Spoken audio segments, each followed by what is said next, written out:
since the first night went so well, I just thought, let's not waste any time. I came in the very next day after I got off work at 10 a.m.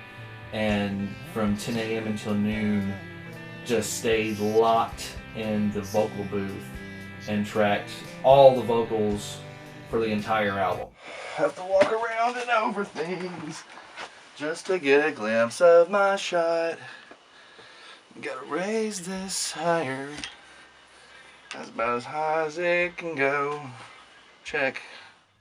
When we started out, I understood that I didn't know how much I was going to get done in the amount of time that I had. I was just going to hope for the best and get as much vocals done as possible.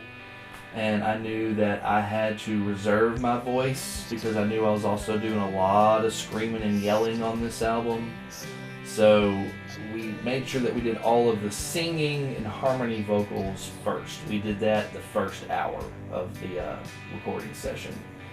Took a little break, drank some water, smoked a cigarette, came back in, and then did all of the yelling and screaming and shouting vocals for the second hour. And I'm not gonna lie, man, by the end of that second hour, my head was throbbing. It was so hot in that booth. I was just dripping sweat, and like the first thing I did whenever I got out the booth was just immediately just like lay down in the main tracking room. And Scott walks in like, "You all right, man?" I'm like, "Yeah, bro, I just got a terrible headache, man." And so that was day 2. Mitch had gone back in one of the weekends I was out of town and went ahead and did the bass vocals and such. And we got all the tracks, or most of the tracks. We got 7 of them. We didn't get all of them. 7 or 8 of them we got initially. And just listening to those, taking a lot of notes. But it was real awesome just hearing this rough, raw product we had already done and knowing what the potential here was. Because we really didn't listen to a lot of playback in the studio. Like, if Scott told us that it was a good take, we didn't even listen to it. We just like, all right, move on to the next one. And so we had a day where he gave us some rough mixes, and listening to the mixes, we realized that there were some bass mistakes that needed to get patched in. I was the failure of the group this time. I'm usually a master at 1, sometimes 2 taking stuff, and this time, I didn't 1 take as well as I'd like. There was a few songs and stuff had to be cleaned up and fixed. And so we knew we needed some stuff. So the day after we got the rough mixes, me and Jeremy went back into the studio for day 3. The chorus. The chorus, yeah. No. The drum breakdown. Until everything stops and the drums do the doo-doo, ga, doo-doo.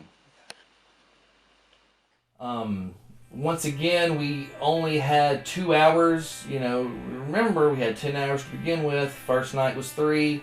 Second day was 2. Halfway done with the album.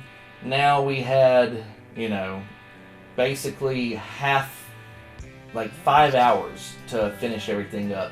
And we knew we still had other stuff that we needed to do. So we had 2 hours to fix all the bass and layer all of the guitar.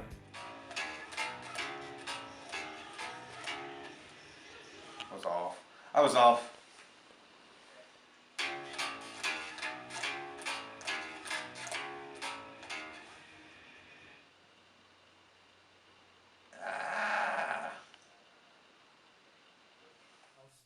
So we gave him plenty of time to do what he needed to do, and still he was done within 45 minutes, had all the bass tracked. And I saw, all right, 45 minutes, we got an hour and 15, let's just power through it. I jumped in there, mic'd up the guitar amp, started layering the guitar, did the entire album in one fell swoop.